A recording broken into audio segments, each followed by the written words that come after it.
I'm super lucky now, it's like my dream job. I get to go into schools and meet amazing children and young people and fabulous teachers. I get to write, which is my absolute obsession and hobby. You know, I just absolutely love it. I'm super duper lucky. All the authors that I have on this podcast haven't done a course, creative writing course. It's just something that they always knew they wanted to be a writer. Both of my boys are dyslexic, and I really wanted to kind of put a dyslexic lead character at the front and centre here. I feel children can be made to feel really second best if they're neurodiverse. And I wanted not only neurodiverse people to feel seen in this book, I wanted them to be the main character. And I totally get that. Every single dyslexic person is unique.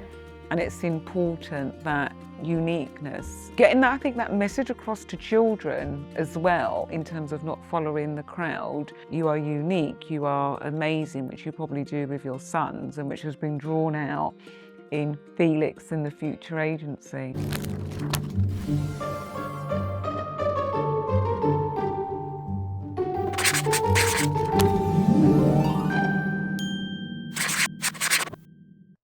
In this episode of My Words, My Book, we are joined by Rachel Morrisroe.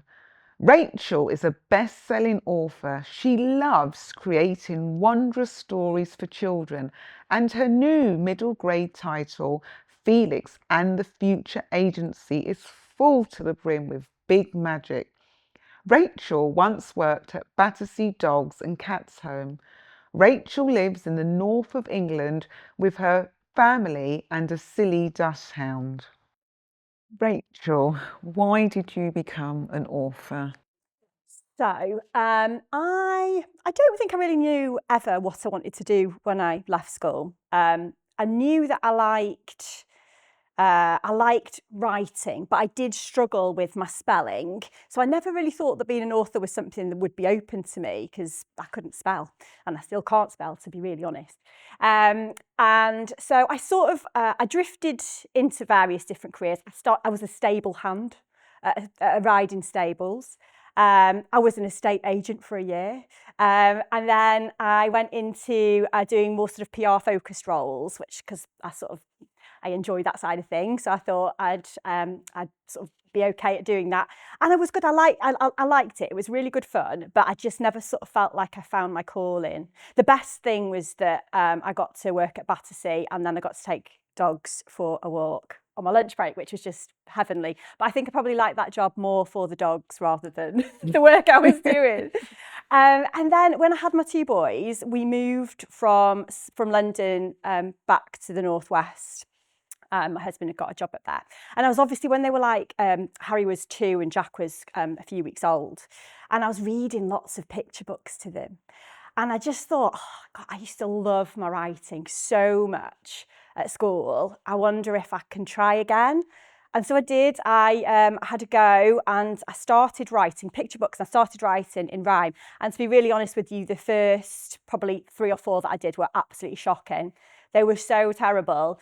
But I found a lovely mentor in a lady called Amy Sparks. She does The House at the Edge of Magic. She was really kind, and she looked at some of my texts for me and gave me a bit of feedback and really helped me to sort of refine and the work and sort of hone my skills. And then I managed to get an agent, and the first few texts that we submitted didn't go anywhere. They weren't, to be honest, they weren't good enough probably, and they didn't get picked up by a publisher. And then we sent How to Grow a Unicorn, which was the first book I had published with lovely Puffin. And Joe Marriott, the lovely Ed. I'm not sure whether you work with Joe with any of your books, but he's... No, I know Joe. He's lovely. And he said, oh, I like that one. And they offered for it. And he had this big strategic vision for it. He wanted to sort of make it a multi-book thing. And I hadn't even thought of that. You know, it's the wonder of amazing editors that they just sort of see this path and trajectory for a book that perhaps you don't yourself. So yeah, that's sort of how I got into it, really. It was sort of accidental. And I think sort of things find you at the right time. I don't think I'd have been a particularly good author if I'd have started when I was 20. I don't think potentially I had the life experience to do it, although some people absolutely do and are fantastic authors very young. For me, that probably wouldn't have been the path that I took.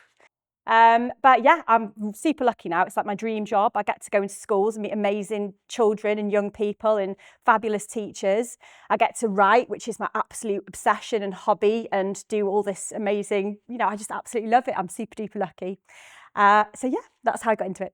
And I think it's interesting because all the authors that I have on this podcast, like yourself, haven't done a course, creative writing course. It's just something that they always knew they wanted to be a writer. And I think it's all about sometimes timing Absolutely. when it's filled. And I feel one of the things to add there when you were speaking about your mentor, Amy, and there's so many different Amys out there who want to support new writers. And I think it's very important, especially as children's authors, how we support each other as a community and give that helping hand to each other. And I think, Laura, you're completely right. And I think people are it's just such a lovely industry. I've not met a mean person, everyone's super kind. And I think it's really tricky, but I think you can't be afraid to be tenacious and to sort of go to people and ask and say, oh, I could come and do that for you. Or, oh, would you mind if I get involved in that? Or, oh, how did you get published in, what's that working with that publisher like? Whatever it might be. I think it's all about just sort of putting yourself out there, which can be a bit scary, can't it? And I think it's all about being vulnerable. And one of the things which I'm picking up, you was just saying there, Rachel, about just asking. And my mum's got a famous saying, and she says, you must always ask, it's either going to be a yes or a no. Yeah, absolutely. And 80% of the time it's a yes. And you just have to be that, I suppose it is that tenacity. Yeah.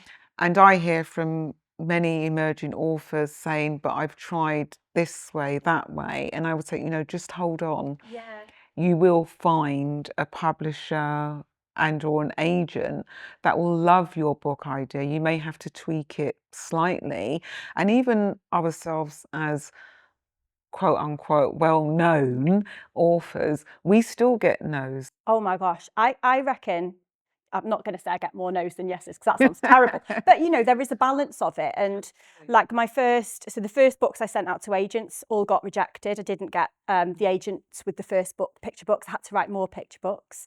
And then I have books rejected all the time. So I'll write a picture book that I'll think is quite nice. And either Lydia, my agent, will say, it's not quite right, it's not hitting the right notes, and I'll be able to revisit that, or sometimes I won't. I'll think, oh no, I can't make that one work. And sometimes publishers won't see a market for it.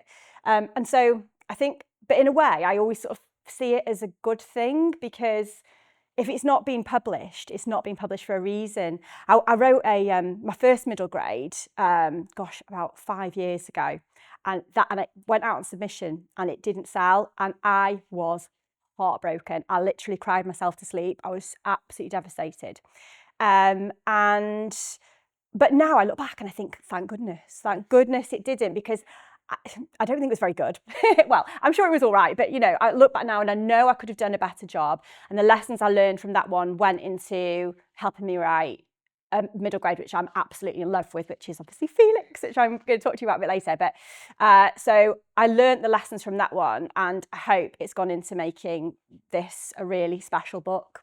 And I think, and also too, one of the things I always say when an author may come back to me and say, oh, I sent it in, they came back with a lovely no in 2 paragraphs. Yeah. It was let me down easily, but it was a no. And I say, well, sometimes it could be that they've got a similar book. Exactly.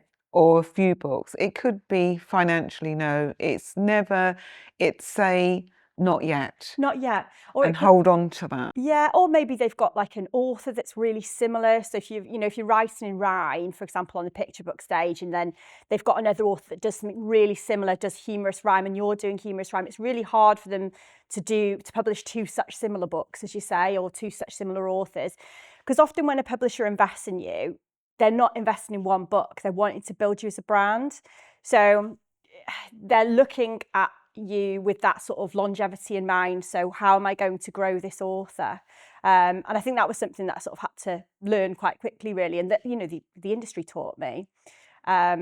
yeah, no, I completely agree. Yeah, I think that's a great tip in terms of the publishers looking to grow you as a brand, because obviously us as authors, we've got so many books in us Yeah, yeah. to obviously to share out to the world. But I think we're reflecting on that, and I think as a child, can you think what was your favourite book?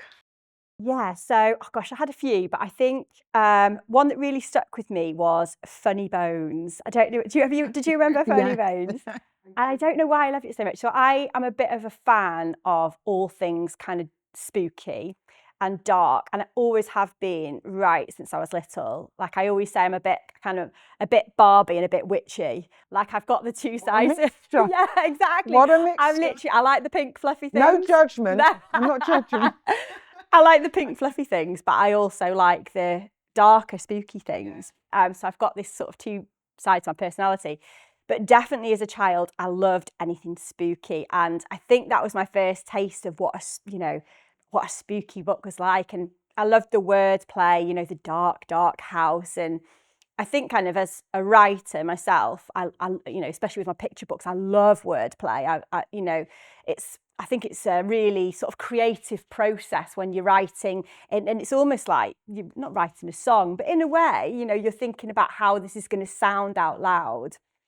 And I think Funny Bones really hits that on the head. It kind of, as as a writer myself, I write for grown-ups, especially on the picture book side, as much as I do for the child, really, because I think when having read texts to my boys when I was younger, I'd go to the ones that I liked doing the voices for, or had the really satisfying rhyming or whatever it was. And I think Funny Bones really sort of captured that perfectly. So yeah, I think that was probably my favourite. And that leads us, I think, into this amazing book. I just love the feel of it. Felix and the Future Agency, a secret agency to save the world, illustrated by Paddy Donnelly. Yeah. So, would you like to just share, it's lovely and thick, a summary? Who is Felix? What is he all about? So the story itself is inspired by a true story. So in the late 1960s, there was an organisation that existed just for a year called the Premonitions Bureau. Wow. Have you ever heard of it? No, I haven't. Most people haven't, but and I hadn't No. heard of it, to be honest, until Every 2 day's years a day ago. at school. Exactly. Well, I hadn't heard of it until about 2 years ago. And I was listening to a podcast, and one of the hosts mentioned this Premonitions Bureau. And I did a bit of digging on it, and I couldn't get it out of my head. So basically, it was an exploration into the science of premonition. So the head of the bureau, John Barker, put out a call through the London Evening Standard newspaper, asking for people to submit their dreams, their visions of the future. And a couple of the people that came back over the course of the year seemed to have spookily reliable premonitions. So yeah, really accurate. So there was one of them predicted the Hither Green Rail disaster 2 days before it happened. They sort of mentioned the name Charing Cross, and the train derailed right outside Charing Cross. There was another person predicted a plane crash, the exact number of casualties. There was they predicted boat sinkings, all kinds of different things. And then really sadly, John Barker died quite young, and they both forewarned him that this was going to happen. So I mean, I like, my hair still stands on end now when when you're sort of thinking about it. And I could not get this out of my head. And I just kept thinking, what if it hadn't all come to a close with the death of John Barker, which it sort of did. It wound down quite quickly after his death. What if instead the government had seen something really sort of important and fascinating and brought it into the government fold as a secret agency, as kind of an early warning system, like disaster prevention, crime prevention. And so this top secret agency was born. And so I've based it on, so down in the London Underground now, there are miles of disused tube tunnel networks. So that's the headquarters for the Future Agency. It's set down on the Buckingham Palace line, which is a bit of a conspiracy theory that this Buckingham Palace line may or may not exist, which would be an escape route for the royal family in the event of anything happening. And so I thought, well, this has got to be the perfect place for this agency. And so then in terms of Felix, Felix is... I love him. I feel like he's like my third son at this point because I've spent a lot of time with him. Felix is dyslexic, so he has always struggled at school and he struggled to find his place in school. And then he starts to have these premonitions, and because he doesn't want people to get hurt, he tries to warn them, but then he gets blamed for causing the problem to start with. And he finds his way to the Future Agency. He's recruited to the Future Agency. And he just soon finds out that there's this whole magical world. So on the Future Agency, there are 3 different types of what we call seers, so people who can see the future. And they do that in 3 different ways. So there are astrologists. Those are people who can see the future in the night sky. You know, we know about astrological premonitions now and people who see the future. But also they can conjure the stars, the constellations down from the night sky. So they can conjure their own animals like a great bear or a canis major. And they are at the forefront of disaster prevention. So the very best astrologists work for the Sky Riders. They're the elite fighting force of the Future Agency. Then we have spirit speakers. They're people who see the future through the spirit world, through talking to ghosts. And then we also have dream weavers. They are folks who can see the future by dreaming. And there are different dream states down on the Magic Mile. We have nightmares, which are kind of in the shape of horses. They're very scary. They deliver dark premonitions. We have catnaps, which are little whiskered furry catnaps, 40 winks, which were eyeballs. And then really importantly, we have daydreams. Now this kind of all fits back into Felix being dyslexic. Both of my boys are dyslexic, and I really wanted to kind of put a dyslexic lead character at the front and centre here. I think often, like going through school, and I know you've got direct experience of this, Laura, but I think often you can be made to feel, children can be made to feel really second best if they're neurodiverse. And, you know, it's hard, like every day going into school and, you know, having to do these academic subjects that potentially don't work with your brain and be made to feel like you're not as good as your peers. And my boys feel that every single day. And I wanted not only neurodiverse people to feel seen in this book, I wanted them to be the main character. I want them to be the stars of the show because, you know, people with dyslexia, ADHD, autism, they're the brightest people. You know, and I want. I'll take that as a dyslexic. Yeah, absolutely. But you know, and I think, you know, we were talking before, Laura, you're dyslexic, I've got ADHD, but we've both found our way to a path in life that perhaps we wouldn't have felt that we could have done as children. And so I want children who read Felix, who maybe have dyslexia or ADHD, to see that their future's really bright. It may be just not at school that they find their place, but they'll absolutely find their place in life. So magic is basically, if you are neurodiverse in the Magic Mile, you're more likely to be really good at magic. I think that's a wonderful summary of the book. And I think linking in there, Felix and being dyslexic, which I am, and I totally get that, because I know that even now as an adult, I struggle with, you were saying earlier, my spelling, my grammar, verbally dyslexic, left and right, etc. And it's about, for some children, knowing what they like, knowing what their passions are all about. And I still remember struggling in primary school, and a lot of people say to me, but you're a writer and you're dyslexic. And I say, yeah, but every single dyslexic person is unique. And it's important that uniqueness, and in terms of Felix as well, and getting that, I think, that message across to children as well, in terms of not following the crowd. You are unique, you are amazing, which you probably do with your sons, and which has been drawn out in Felix and the Future Agency. Yeah, absolutely. And one of the things that I always say to children when I go into schools is that, so as a writer, it's a weird thing to say, but as a writer, the physical act of writing is so secondary to your imagination. So you can be a writer and have this fantastic imagination, but the physical act of writing is hard. That doesn't matter. You've got machines to help you with that. So like, this is what I say to my boys. Like my youngest, Jack, who's 9, he loves storytelling. He's really creative. He like draws cartoons. He's super creative, and he likes writing, but he struggles to write. So he'll dictate it to me. I'll write it for him. He's done the story. It's his work. He's put it on the page. You know, we've put it on the page together. But there are ways around this. So children who, it's kind of one of the really big messages I try and get across when I go to schools. Children who are dyslexic or who struggle with writing, being an author is about imagination. It's about what you're carrying in your brain and your storytelling ability, which is not about physically putting words on paper. And many authors, I think, may have an intellectual disability, whether or not it's dyslexia or ADHD or autistic. And you're right in saying that, because actually I pick up my ideas for books when I'm out and about, probably like yourself, from travelling up north into London.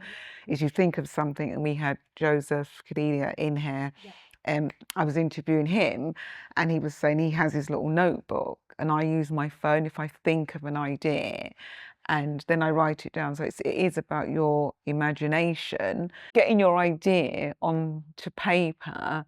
That's secondary. Absolutely. And you know, I think the way the world is going, that is it's going to be easier to get your words on paper without having to physically write them. So this is, I really feel that often children can feel discouraged. Children who should be authors and young people who should be authors feel discouraged because they're not good at English. You know, they might fail the SATs. Do you know what? I sat the SATs paper. My eldest is doing SATs at the minute, and I had to go at doing the SATs paper and I failed it. You know, they're put in these little pigeonholes, and they're like, right, well, if you're going to be an author, or if you're going to do a job that involves writing, you need to be able to do this.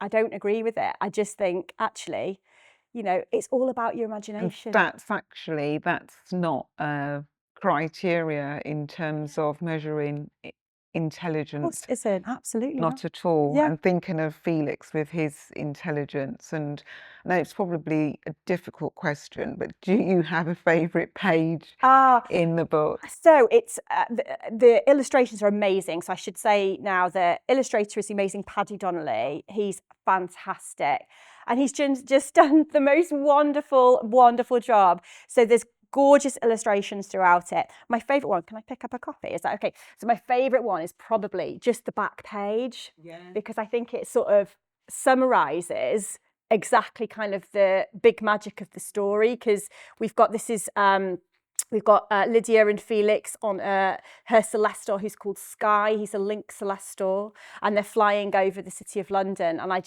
sort of summarises the real world magic, I guess. Absolutely. I think the green is absolutely amazing. It's mystical. It draws you into the book, doesn't it? And you know what? Like we were chatting about this briefly before, but there's a whole team of people that I don't think before I started writing I realised this, but there's a whole team of people that go into making the book look incredible. So you've obviously got your amazing illustrator, but Sean, who's the wonderful designers.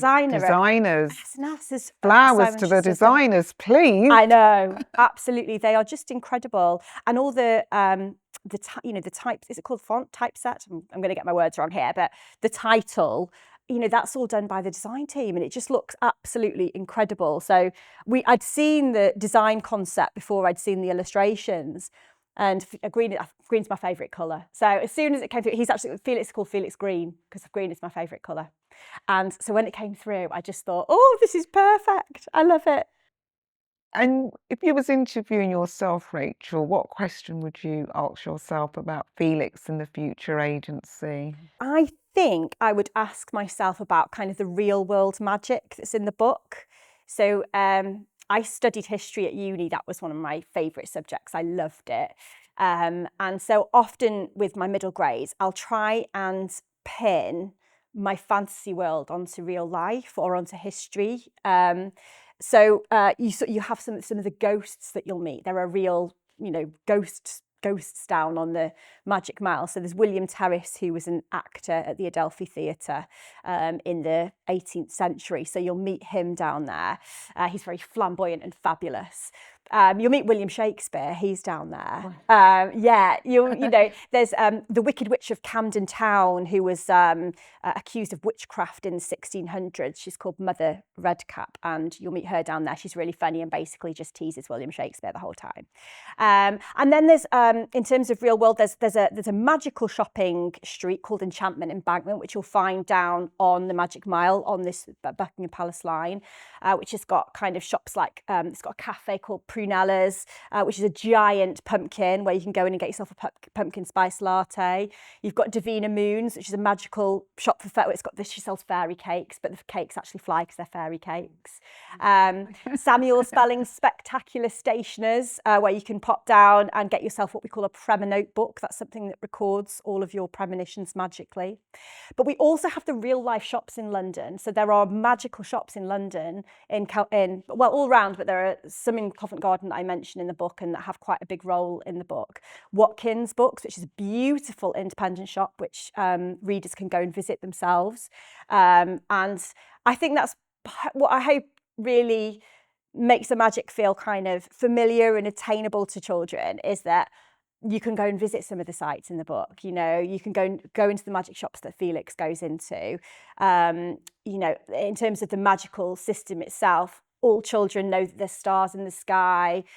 Everyone feels sometimes a bit scared on a dark night and think, is that a ghost in the house? Everyone has that, have I felt something spooky? Everyone has dreams. Everyone has daydreams. I was saying before on the dreaming side, I wanted the daydreams to fit in there because children always get told off for daydreaming. So I was like, no, if you have a daydream, you're just magical, that's all. I just wanted to lean into that sort of real world magic. So I think that's probably what I would ask if I could ask. So as I'm hearing you share everything, I can see you're so passionate about this book. It's just literally oozing out of you. And I feel that I can see film or TV. I'm looking over at the colleague from SNS who's in the studio with us today, because you can just see, as I'm visualizing, my dyslexic visualization is running away with me, and all these different places that, in terms of the fairy cakes, one can see either a film or a TV series. Is there a book 2 coming out? It's a trilogy. So there's 3 books. Okay. So I've already, spoilers for book 2? When's that coming out? Next year, this time next year. So Felix book 1 is out in paperback next year. The hardback is out in May, 22nd of May for the hardback. And then the paperback, I think, is scheduled for January. And then book 2 will be, I think, around the same time next year, hardback. And also a little bit nervous. You get nervous, Laura? Yes, yeah. I have this real mix of huge excitement, but also it's my baby. I want it to do well. So I have this mix, which I think is normal, of being nervous and excited about your book being published. I'm sure it will go down a storm, Rachel. It'll be all right on the night. Fingers crossed. So in terms of this book, a message to children, what do you want the takeaways to be, the learning points of Felix? So I think there's a few really. I mean, obviously we've sort of touched on the dyslexia, the neurodiverse element, where I'm really keen for children who read it who are neurodiverse to feel not just validated, but like, you are so magical. So that's one of them. The other thing to mention is that Felix is a flawed character. I often sometimes find in middle grades that the characters can feel a little bit perfect. The main character can feel a bit too perfect. So Felix is not perfect. He's really quick to anger. And that is something that he has to learn how to manage as he kind of goes through life at the agency. And he learns that when he channels his anger, he is able to achieve much greater things than just kind of letting it spill out. So it's kind of about a bit of a journey for him in that respect. He's also a little bit prone to being liberal with the truth. So he doesn't always tell his friends the whole story for all the right reasons. He doesn't want to worry them, or he doesn't want to lose them. He's scared of losing these people that he's suddenly got in his life that he loves so much, and he thinks they're going to judge him. But true friends, obviously, that's not something that would happen. So he has to come to terms with that and learn that actually he needs to trust his friends. So I really wanted Felix to feel like a familiar character that children can identify with, because none of us are perfect, are we? None of us, we've all got a mixture of light and dark in every single person. None of us are 100% amazing. That's not possible. So I wanted Felix to kind of really feel like, to represent that children, can be both, can be amazing and also struggle with some issues that they find hard to manage, some big feelings that they find hard to manage. And I think that's a wonderful message to share with children in terms of being perfect, and it is okay, and equally being dyslexic. And for all children, you can't be good at everything. Yeah. There are some things that we can't do, and that's okay. I think that's a really positive message to share with children. Yeah, absolutely. So I hope readers will love him. I certainly love him. As I said before, he feels like a third child at this point. Because when you're editing, as you know, Laura, you end up, it's not just the first draft that you do. So you'll write your 65,000 words, and then you're probably going to write them twice over. So you have to really love your character. You have to really be obsessed with your character. And I absolutely adore him. And I love writing the world, and I hope that is a good sign that it's kind of a fun world for children to be involved with. I've just done the first draft of book 2, and I stormed through it because I just love it. I'm obsessed with the world. So yeah, I hope readers will really like him. Fingers crossed. I'm sure they will. I'm sure they will. So Felix and the Future Agency, a secret agency to save the world. You can read this book, this amazing book, and you can go to your library, only if you can. Libraries are super important, and keep on reading and reading and reading. Thank you, Rachel. Thank you, Laura, for having me. You're welcome. You're welcome.